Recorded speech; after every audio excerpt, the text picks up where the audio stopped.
Dudes to Dads is a podcast to help men understand and navigate the transition of being a single dude into a family man. How do we make sense of it all? Well, we probably won't be able to, but let's go ahead and have some fun trying.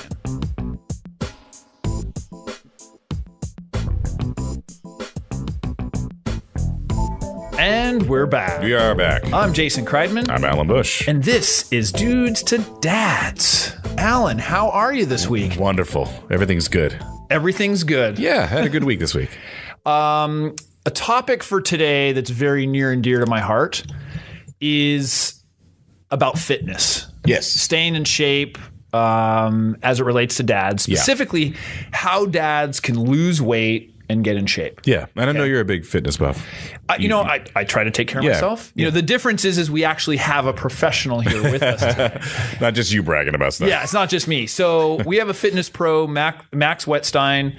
Let me just give you a little bit of rundown of his credentials. Okay. And this will make it actually a little bit more official, and you'll see why I wanted to have him on. Yeah. So first, he's an airline pilot and captain with JetBlue. Okay. So that's maybe his day job is he's a pilot. Yeah. Okay. That sounds awesome. As a fitness pro, he's been on the cover of Men's Health magazine. I can verify this. I've seen those issues. And other fitness magazines over 25 times. What? Okay. So the covers. No kidding. Did they pay for that gig or just? Yeah, it's pretty crazy. He's been a consultant to a major supplement company as well. He's a personal trainer. Yeah. He's published a book on the holistic approach for fat loss. He's a staff writer for on fitness for several magazines. He's a YouTuber, fitness blogger. I would say probably the most important thing that qualifies him, though, to talk about this topic is he's the father of two amazing girls. That's awesome. Yeah. So age 5 and 13. Cool. I know both of them. Wonderful girls. Yeah. And with that, he's also a full-time coach to his oldest daughter, who's a professional skateboarder at age 13. How can you be a full-time anything with all these full-time jobs? So with that, I want to introduce Max. Max, how are you? Glad to be here. Glad to be here at Dudes to Dads, because mostly these days I feel like I'm a dad. So. Well, that's why we're here. So you can ask the question. He can now that he's been introduced. Sorry to jump the gun there, but I mean, you have like 10 full-time jobs. I don't know how you do that. Well, the airline job mostly pays the bills, and the other things are just fun side jobs, side gigs that I get to pursue my passions. And then spending time with my kids, I mean, that doesn't ever really seem like work. It's fun. Yeah, absolutely. How old was your daughter when she started? Because I know she does both surfing and skateboarding. I mean, she's really good at both of those. Yeah, she started skating and surfing about 5 years old, just dabbling with it, doing it with me. Was it kind of just because you were there? I mean, she's like, okay, I'll try it. Yeah, exactly. I was doing it, and she wanted to try it out too. And that's great. Next thing, one thing led to another, and she just kept doing it. So totally picked it up. Yeah. That's cool. And so you act as her main coach with those activities. Yeah, because they're not conventional sports. I mean, I guess middle school and high schools have surf teams and even surf PE, but it's hard to find full-time coaches in those sports. So I just kind of augment and supplement and fill in. And imagine people like in different countries or even in the middle of this country thinking that there's actually a surf team. Right. Yeah. Which there is in California because we live near the beaches. There's surf teams. For sure. Yeah. It's true. She does have surf PE in the mornings. I mean, if you can believe that as a full-time student. Yeah. That is cool. That's very cool. So what we want to get to today is the fact that dads have all kinds of excuses for not getting in shape, not eating healthy. And so we kind of wanted to touch on those topics, cover a lot. Okay. What I want to kind of just preface is that if you are not unhappy about your weight, unhappy about how you look physically or how you feel physically, and you're not complaining, then you already won. Yeah. Then this podcast isn't for you. Right, exactly. But if you're like, maybe I could lose a few pounds. Yeah. Maybe I just want to feel a little bit more energetic.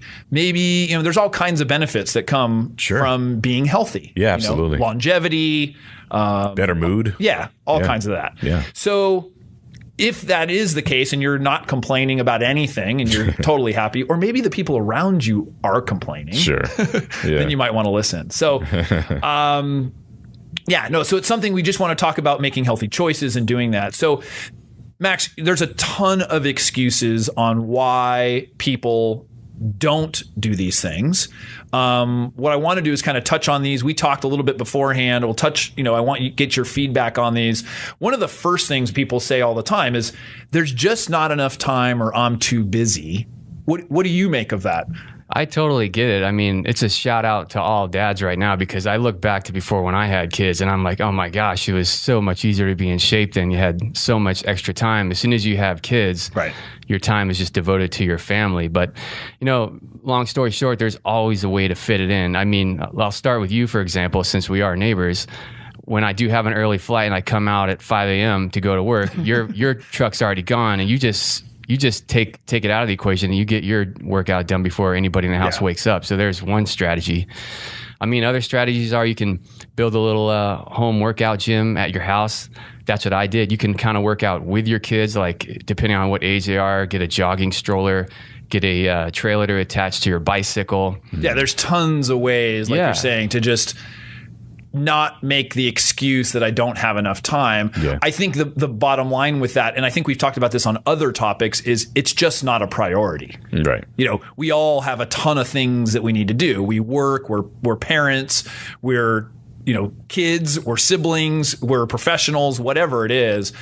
It's just a matter of priority, Yeah. So making that excuse of, hey, it's just not enough time. It's just a question of, how important. There's time. You're just not. Yeah. And a friend of mine has a thing, does 8-minute fit or something like that. It's like an app. It's for 8 minutes a day. I mean, if you don't have all minute. No, but if you're watching Lost, this is Gary Vaynerchuk always talks. If you're watching Lost and reruns, or you got all kinds of, you're watching certain things on TV, you probably have a couple of minutes that you could work out. Yeah, and that makes me think of the whole CrossFit revolution that's kind of taken place. And I'm not, saying one should go out and start doing CrossFit, but what that did was it showed how you could condense a workout into 20 or 30 minutes with a lot of exercise value if you just go intense enough, and the benefits will last all day. So as long as you got 30 minutes, I mean, you can get it done. Minutes. Yeah, you can fit it in. So So I mean, they'll say you can even sleep less. I mean, although sleep's great for you. Sure. But, so another excuse, can't afford it. So I think you use the term gymless. What does that mean? I'm all about gymless right now because I fly a lot and travel a lot. I never know when I'm going to get on layovers. I mean, sometimes there's no gym. Sometimes there is a hotel fitness center, but it's got very little equipment. Yeah, you're in the middle of nowhere. Yeah. So you got to be ready to work out. I say anytime, anywhere with anything. And you got to be ready to go using only your own body weight if you have to, plyometrics, burpees, just old school push-ups. Old school push-ups. That's what I do in the morning. Just a few push-ups in the morning. Did you have so you had a YouTube video? I think I saw that YouTube video that was about just using resistance bands. There's quite a lot of views on that stuff. Yeah, that's my most popular video. I have no idea why, but the resistant band gets packed in my suitcase. It can always you just keep one in your vehicle. And you can do probably about 20 different resistance exercises with that. That's pretty cool. I mean, you're probably not going to get that buff with it. $15, $10? Oh, yeah, easily. And it's super lightweight. Yeah. It doesn't take up a lot of space. It's just body really weight squats, alternating lunges. I mean, you're not going to get a bodybuilding type of build, but you could supplement your workouts as long as maybe 1 or 2 days a week you are getting into the gym. Yeah. No, that's great. That's great. So here's one that's actually, could be considered a valid excuse. People often say they hate working out. They hate exercise. Now, a lot of the stuff we've gone so far, we're talking about working out. We're not talking about nutrition and diet, which is 85% of it or whatever. Sure. But that seems to be, part of it also. It's they don't like it. And a lot of people say, I just don't enjoy going to the gym. I don't enjoy the exercise. How do you find, is it just a matter of finding something that you do enjoy, Yeah, I mean, there's no doubt some workouts are always just going to be a grind. I'm going to be honest. Yeah, but if you can find a way to make working out fun and get that dopamine reward type association going with your workout, the best way to do that is to find a sport that you used to love or you still love and maybe get involved and rediscover that sport. Didn't you have another video of you lifting your daughter? I saw that too. He was using his daughter as the weight. Sure. So it was like, instead of just like a normal hug or whatever, he was actually like doing a curl with her. Or something like it's pretty cute. Exactly. It was supposed to be kind of humorous and family oriented, but at the same time, I was at the beach and I looked at my daughter and there's a 50-pound kettlebell basically, or a barbell, and she had a blast, and I did about 10 different exercises using, and I had a 50-pound weight, and she had a blast. So yeah, she feels it's like just a part being of it. creative and thinking about it. Like you're still getting the time to spend with your kid, and doing that. And when you work out with your kid, whether you're using them as the weight or just doing it together, you're setting a good example for them, and they're going to see, hey, my dad's in shape. He cares about fitness. I'm going to be that way also. Right. Absolutely. Teaching them good habits. Yeah. Sure.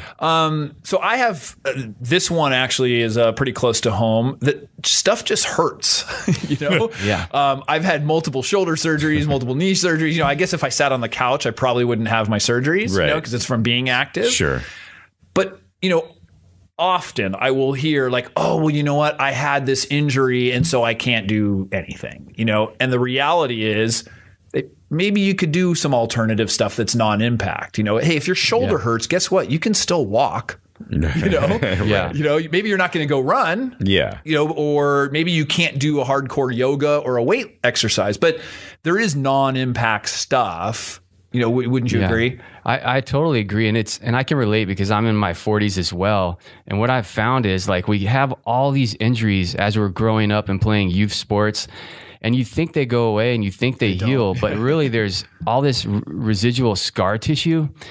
And what I've found is, you can try to break it down with massage and foam roll it, but it's always going to be there. But I've noticed the more I'm sedentary and just sit around, it kind of locks down and everything tightens and shortens and the adhesions get more locked up. So it's almost like if you don't use it, you lose it. And sometimes it's weird. It's almost like the more you move, the more your fascia stays limber and everything works better. So yeah, I find like that as though I'm getting older, I'm doing much less impact. Yeah, that's just kind of like the fact of life. I'm now incorporating some yoga. Yeah. I stretch more than I used to. Yeah. But even like, which I've done a little bit in the past, is like something like Tai Chi or, there's a lot of different options for non-impact things that are not risky to you at all. Yeah. Stretching and yoga is not going to injure you. For sure. Well, you could get some neck depends on what kind of yoga you're doing. Yeah. You definitely got to loosen up now, and supplements can help.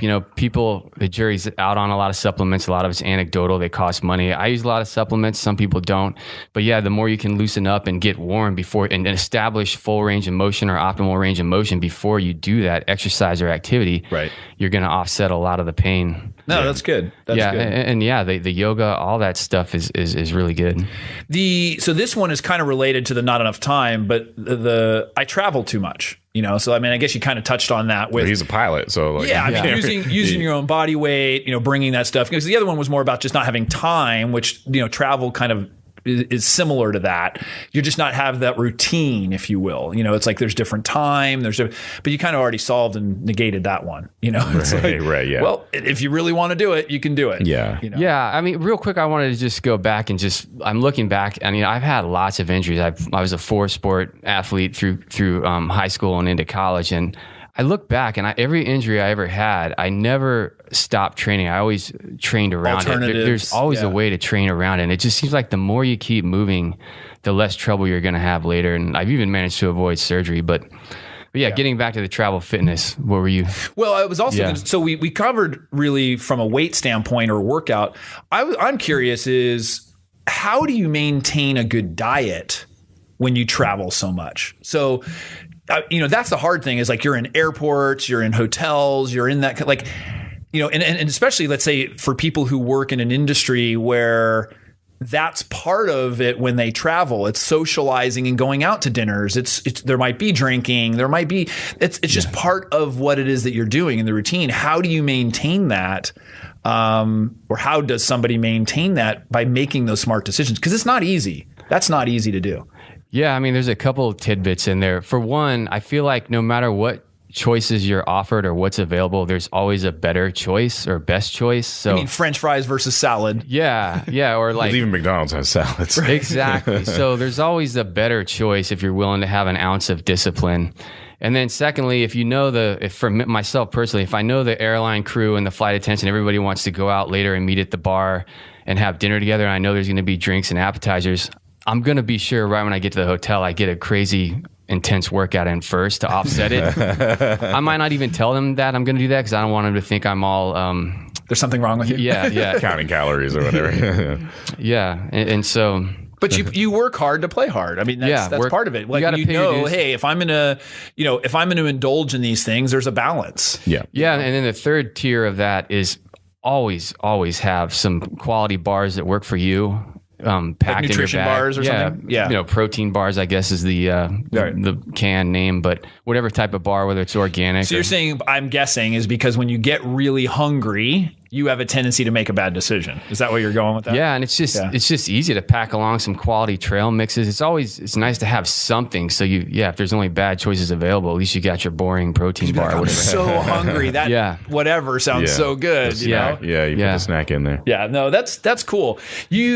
Okay, so those are some excuses. Like, it's pretty clear that they can be combated or negated by just making the choice. It's something that somebody has to make. So one of the things you had mentioned, and this is because those those excuses apply to almost everybody. You don't have to be a dad. Exactly. Yeah, exactly. I know. But two pitfalls for parents, and I think dads deal with, and you were mentioning this. The first one was unplanned calories. So what do you mean by unplanned calories? Well, this is just something that happens to me and resonates with me. Other guys might have more discipline, but what happens around my house, or if we go out to eat, especially when you paid good money for some meals, is you think you're going to order the salad, but then the kids might order mac and cheese and pizza, and then they don't finish it. And you're sitting there looking at this food that you just paid for. And you're like, well, don't waste it. Yeah. Right. So I end up finishing my kids' plate a lot, and it's just calories that I didn't see coming, or maybe more carbohydrates. Isn't that true? Yeah. It's so true that you just, or even at home, like same thing. It got to the point where I was applying a strategy where I would look at the menu and I'd order only half of what I really wanted, or maybe just a salad, because I knew I was going to be cleaning everyone's plate. And some guys probably going to have more discipline, and they'll say, get to go boxes. But then you feel like you're you're wasting the food. No, that's I kind of like that strategy of incorporating. All right, I'm going to do half the meal, knowing that I'm going to eat the other. Yeah. Or everyone's going, why aren't you ordering? So he's like, because I'm going to eat everybody else's stuff. Man, don't worry about it. I just clean up every. I have done that before. I'm the cleanup. I think a lot of dads have that happen. Yeah. You just. No, it's so true, because I think you had mentioned even though it's a healthy mac and cheese in your house, Annie's, we buy organic mac and cheese, but it's still mac and cheese, still carbohydrates. And not that I avoid carbs, but no. But I noticed that too, and that's even just a side note. Is so I have a tendency, just as I'm getting older too, I eat a lot less carbohydrates, and part of that is just because I am not as active. But I notice, I would say you're much more active than I am. I mean, I do exercise every day, but you're going surfing and skateboarding and running and doing a lot of outside cardio activities. As a result, you do eat carbs. I mean, that's not something where you're just like, nah, sorry, I don't eat carbs. You need it for stamina and a lot of other things that he's doing. Well, so you're okay with... It depends. It's every day is a case-by-case basis. If I'm flying all day, I virtually eat no carbohydrates and just eat salads. So it totally depends on what you're doing. Yeah, but if I'm at home doing my own workout, then training with my daughter, and basically not even sitting down doing a honey-do list at home, then I know I can indulge. Yeah. Or if I really know I'm going to go to the gym the next day and try to lift heavy, I want to maybe fill my muscles with glycogen, aka carbo load a little bit. So you're very in tune with how your body responds to stuff, and you're knowledgeable. I mean, you wrote a book about it. So. But I've never been into eliminating an entire food group, unless you do know you have a clinically diagnosed food allergy or something like that. So you will eat pizza. You will eat stuff. Pizza's still my favorite food. Organic, but gluten free. Yeah. I agree with that, because I always believe in moderation, and I feel like if you know where your body stands with certain things, then you can adjust accordingly. Everything's fine. But then you must be blessed with some good genetics then too. I think there's definitely a genetic component. Yeah. I mean, he's on the cover of the magazines to show his abs. So, you can't eat too much pizza. Well, you need or you're going to have to do a lot of You need to have discipline, and just genetically to have that discipline is something genetic you can say, but also your body type and all that stuff comes with that. Well, we had talked about it. It's kind of like you grew up in that lifestyle. Like my kids, as an example, both myself and my wife are exercise every day, and so our kids see that and are part of that. And if we're eating healthy, they're eating healthy. Right. I don't know how common it is to have, let's say, a parent that's really not into exercise, eats horribly, and yet the kid is disciplined. Right. you know, Yeah. or with that, or vice versa. Yeah. You know, that a parent is really into health, whatever, and then the kid's eating a bunch of junk. That probably could be more often. Yeah. You're always setting the example for your kid, whether you like it or not. Yeah, You know? whether it's a good or bad example. No, it's Yeah. true. And then so the second one which gets to that is you said the other pitfall was there just seems to be treats around. Yeah. You know, because you have kids. Yeah. I mean, Halloween candy, Yeah. holiday candy. You know, like, if I didn't have kids, I doubt there would be any desserts in my house because I'm just not really a sweet tooth guy. You and I both love dark chocolate. We found that out over the holidays. But other than that, I probably wouldn't have it around. But you know, kids growing up, it's fun for them to have some treats. I mean, I did when I was a kid. I don't want to take that away from them. So because when you have kids, you open the cupboard and then at 9:00 at night, there's something to tempt you that if you didn't have kids, it probably wouldn't be there. Right. So Yeah. got it. No, that's totally true. or your kid goes to get dessert and you weren't going to get it, and now you see them eating, and you're like, Oh. That looks pretty good. Man, that looks good. Give me Share a that bite. with Dad.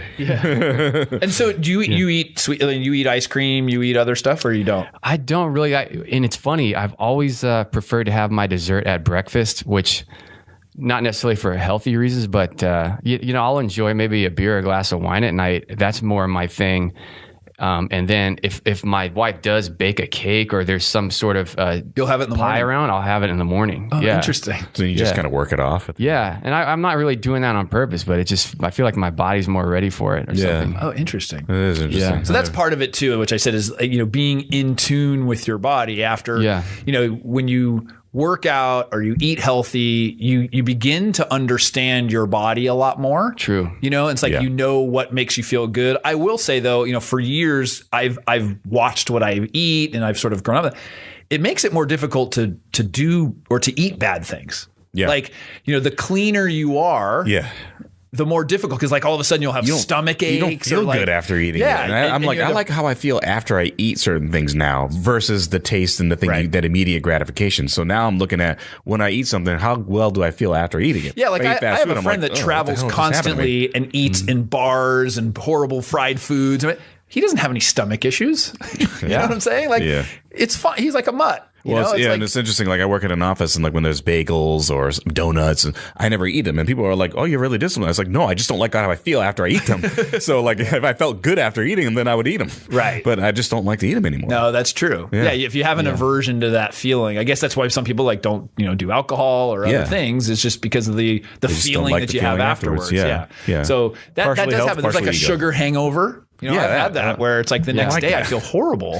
And I'm lucky too, or, you know, maybe it is genetic. It's part discipline is sugar is not my thing either. Like Right. sweets don't really tempt me, but salt, you know, we have chips and guacamole or something. yeah. I'm I right can't there stop. with you on I that one. can't I'm with you stop on on that. that We stuff. can all agree on that one. So, But then you're like, guacamole, it's ground up avocados and salsa. That's healthy too. You're chasing it down with something healthy, right? Yeah, so well, and then there's a beer. Yeah. So no, that's true. So what I want to do is kind of touch on some things that we can recommend or that you can recommend for dads to begin to be a little bit more healthy. And, you know, the idea, I think you had mentioned it briefly, was to show an example. You know, if you're not doing it even just for yourself, you're showing an example for your children. You know, you're setting that example to say, hey, this is what it is to be healthy. This is what it is to eat well. This is what it is to get your body moving and exercise. So one of the first things that you had said is, and it's funny, you use the term probably very smartly, is reduce sugar. Yeah. You know, the idea of eliminating sugar is very, very hard to do. Yeah. People are addicted. I mean, it's an addiction. Sure. yeah, it gives you that dopamine hit, that reward center. Right. You know, it's no question. It seems though, and I think I can confirm this with my own diet, is that sugar seems to be the number one evil in health. It is right now. Yeah. Think in the 80s, it wasn't. Oh, I know. true. You put sugar in everything in the Yeah. 80s. Everything's been turned on its It was head. fat before. It was fat before. It was and now fat. Yeah. Fat's the good guy. Yeah. Yeah, no, fat's not bad anymore. But sugar, yeah. And so, you know, reducing sugar, I think somebody had said to me once, like, just reduce the number of things that are white that you That's eat. a good way. The high know? glycemic. White usually means refined and high glycemic, so more of an insulin trigger. Yeah. So white rice. Good theme. Yeah. Uh, Potatoes? Bread, white bread. Yeah. Or go with sourdough or So some white other bread, wheat yeah. or something. Yeah. So Yeah, eliminating those kind of starchy, Yeah.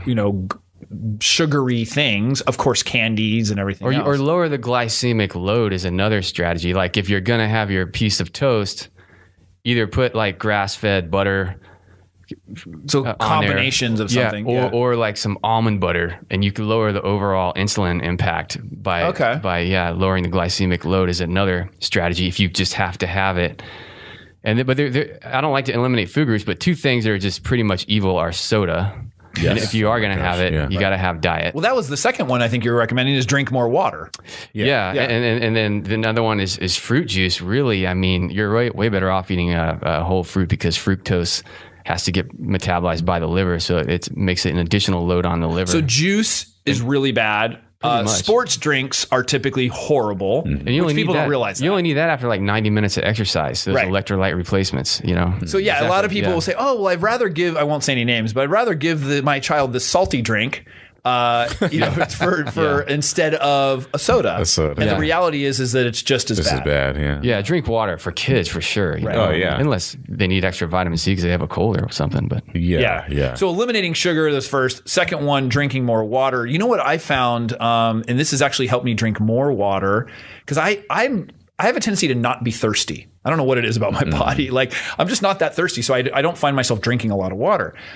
And part of it was water just doesn't do much for me. Like it's just not that enjoyable, but I don't necessarily drink like soda or anything like that.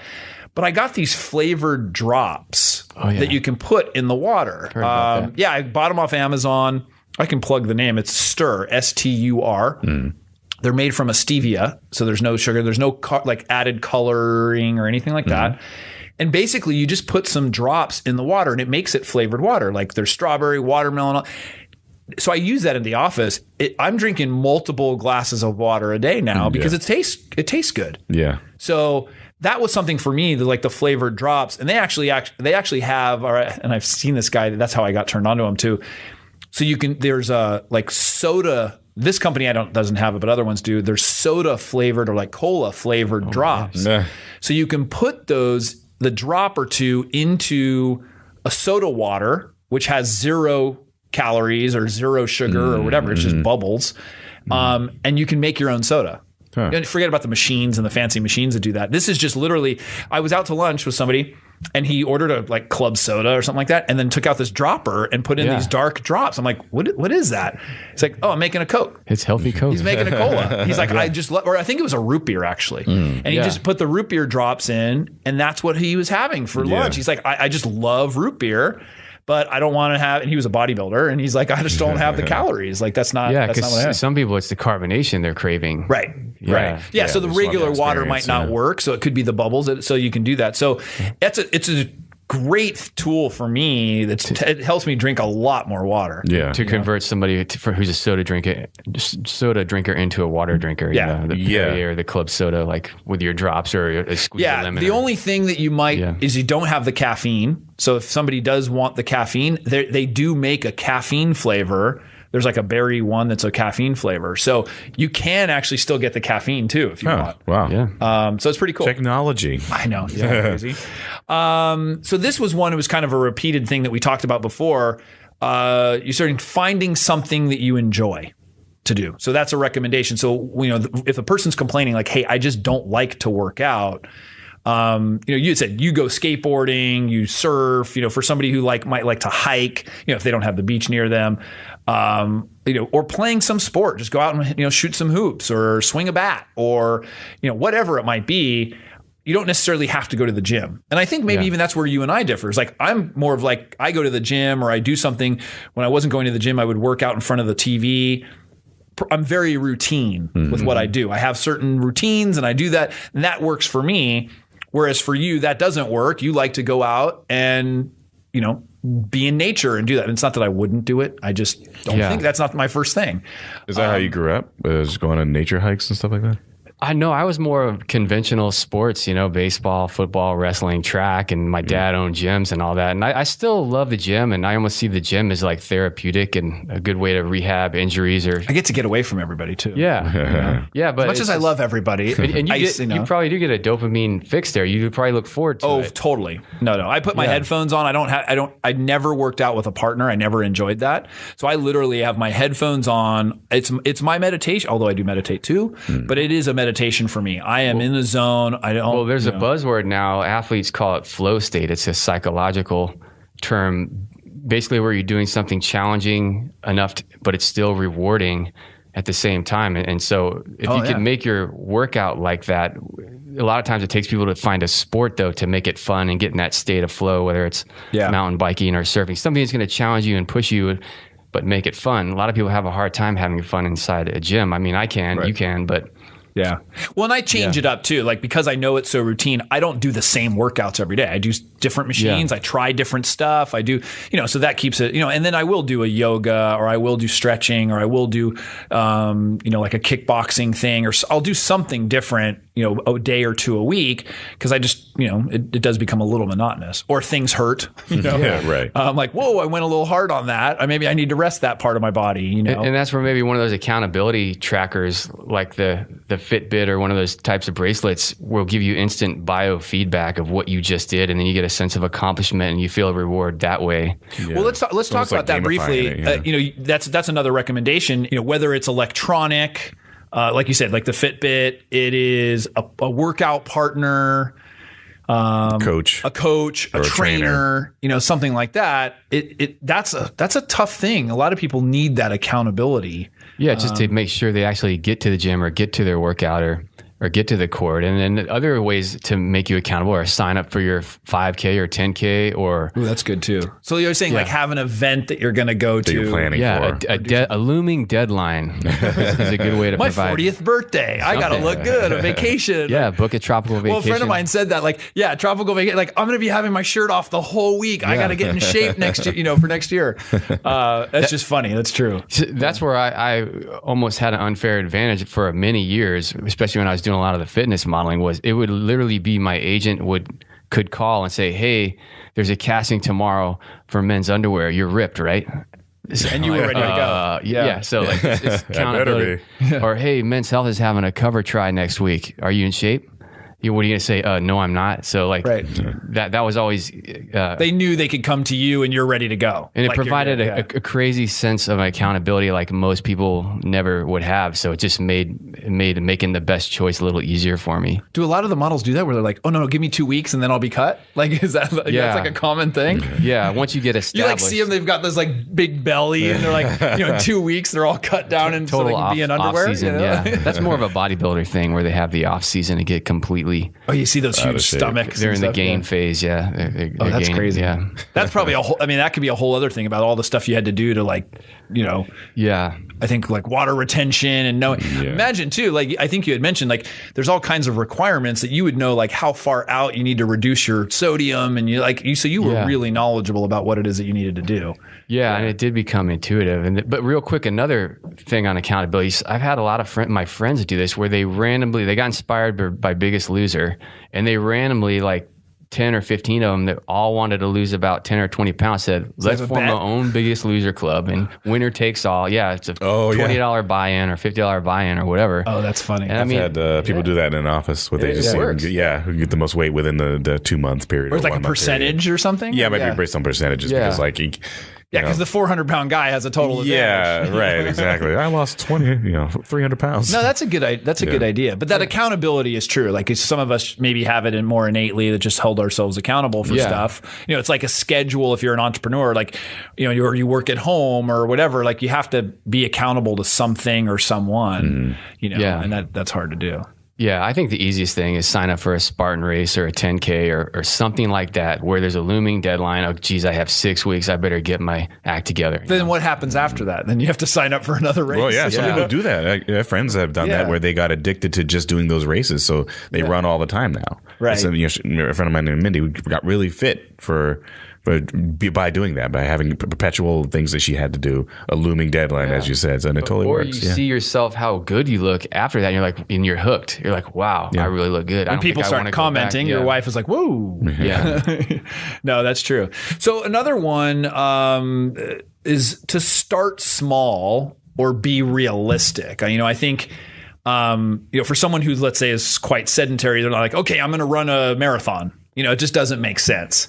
So it's kind of like being, realistic with what your goals are. Okay, I'm going to work out twice a week, or I'm going to take a walk once a week. Whatever it is, to just crawl, walk, run. Sure. To avoid injury too. To avoid injury. Yeah. I think that's why people like to set New Year's resolutions so much, because, after the holidays, we've all put on a few pounds, or we're just kind of softer, and then they need something to kickstart themselves. Right. Well, it's funny how crowded the gym is in January. And then how not crowded it is in It's March. hard to get that initial momentum. That's one of the hardest things. If you can at least get the first 2 weeks in, you're going to start seeing a little bit of results, and that's enough to get you going. But no, that's true. I think, even if you can also too, is just start with something and make it a realistic goal. So like I said, just doing something that's really small, get moving and say, okay, I'm not reducing. I don't like the idea of a diet. I guess that's what people, because diets don't work. It's got to be a lifestyle. Yeah. Yeah. It's got to change and say, okay, you know what? I can manage this. Maybe I am good during the week, and then I take a break on the weekends. Yeah. You got to have a cheat day to indulge. Yeah. I've always liked that. Yeah. That idea. Not 5 cheat days. Not 5. Yeah. A cheat day is no more than 24 hours. Right. Yeah. And then maybe the last thing, which just makes sense, which it's kind of the overall theme, is just being consistent.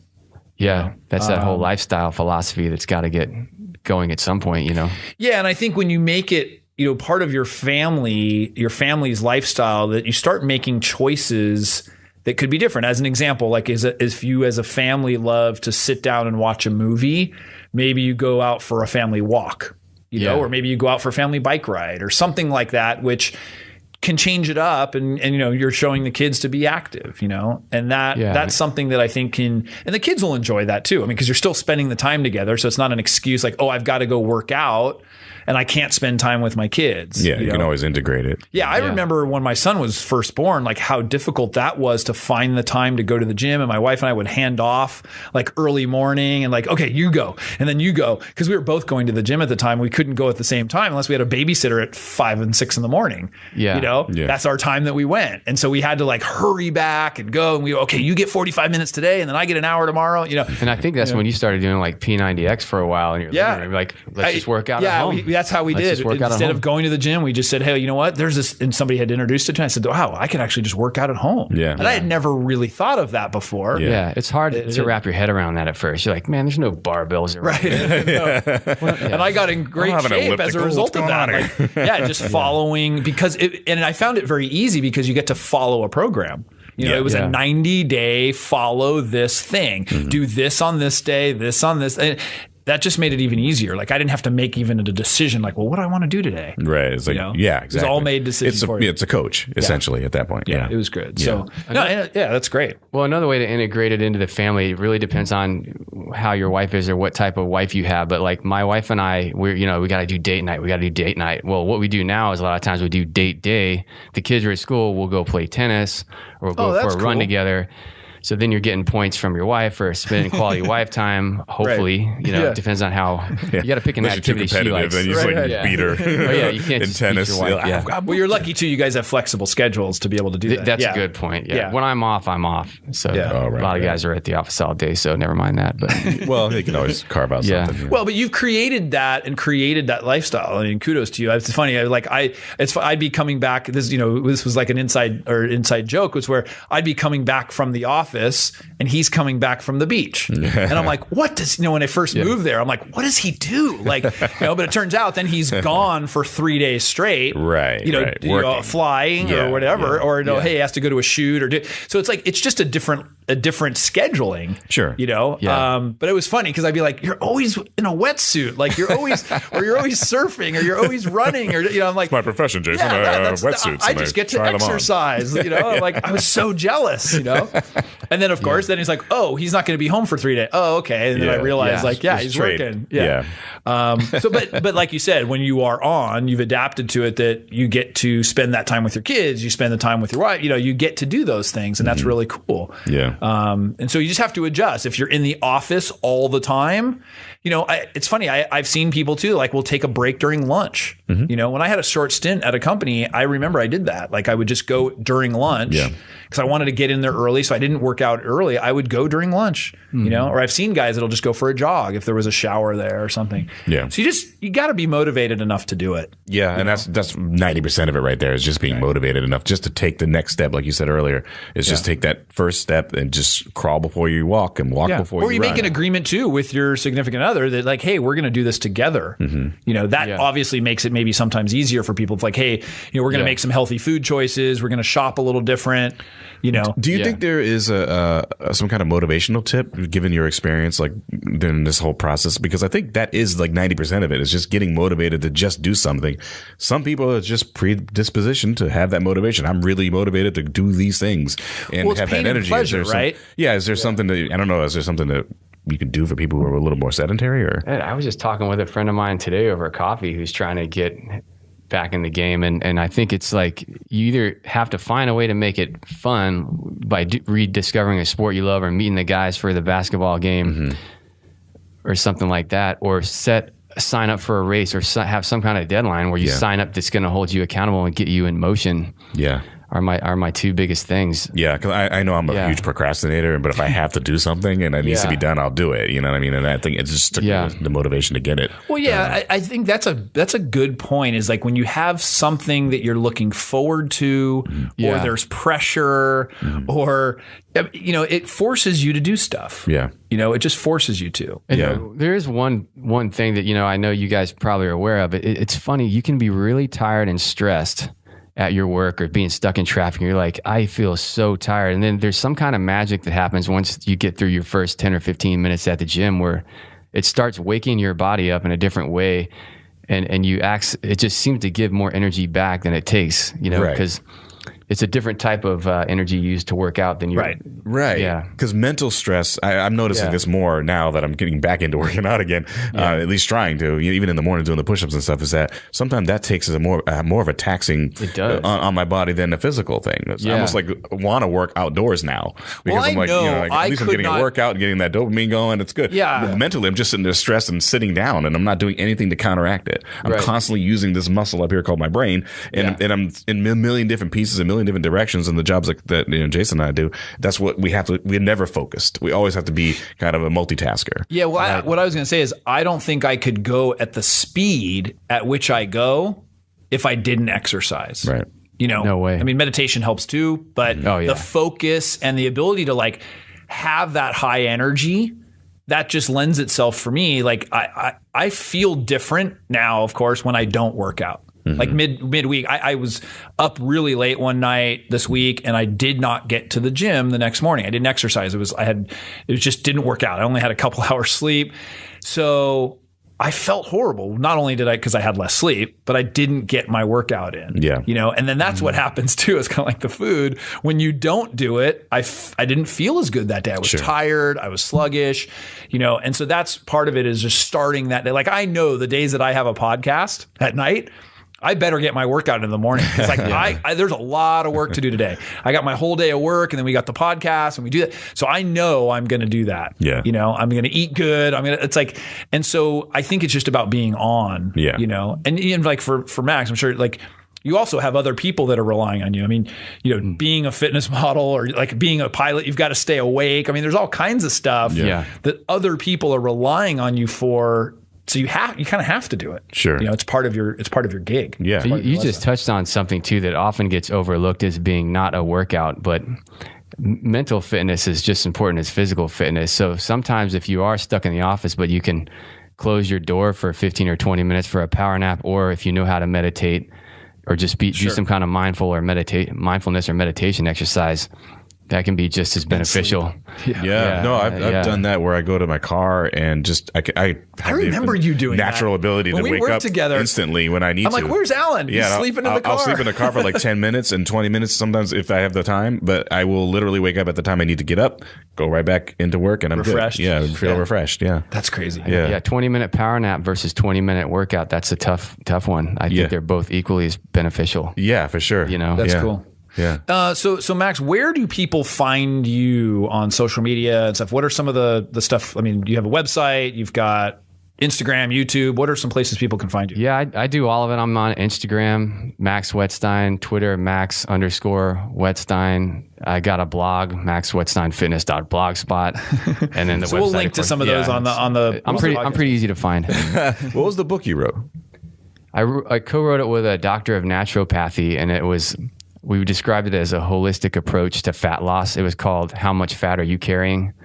It's basically a shot of my torso holding a 5-pound fat blob. So looking back, it probably wasn't the best cover because there might have been some men that would buy it, but I think it would probably scare most middle-aged women away. Yeah, right. Yeah.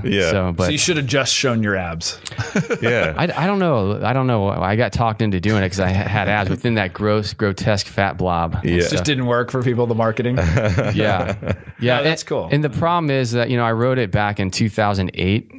And I learned so much since then. So I stopped ordering it from my fulfiller or publisher because either you want to amend it or just not even have it out there, because things change that things quickly. do change. Yeah, for sure. So maybe part 2. Yeah. Well, when you have the new one, we'll make sure we have you on. Although he might be too big to come on. Sorry, I don't have time for this podcast. I said, right now I'm mostly coaching my daughter and flying airplanes. No, that's awesome.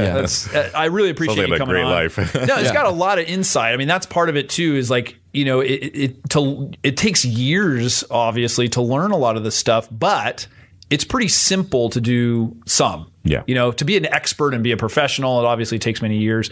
But these simple things are not hard to do. It's just, drink more water, eat less sugar. Yeah. Now, I wouldn't say that they're easy. I'm saying, but they're easy to comprehend. Right. There are things that are very, very simple, but they might be hard for some people to do. So everyone's always looking for that shortcut or that magic pill or that secret, but there isn't. I don't know. There's really not too many. Yeah. Motivate. So Alan, what do people do if they want to give us feedback? Yeah. Give us feedback about your fitness goals. Podcast at dudesadads.com. And you can get on Twitter and Facebook. Twitter is at dudesadads. Facebook's dudesadads.com. I almost always get tripped up by that. And then, of course, go to iTunes and Stitcher and YouTube and subscribe and leave comments and give us a thumbs up or 5 stars or leave some stars, at least some of them, right? And tell us what you're doing, how you feel about the show, and it really helps perpetuate the show in those pod catchers. Awesome. Well, Max, thank you for coming here and talking about how to keep dads healthy. And Alan, thank you as well. Thank you. And we will see you next time. See you next time. Dads rock.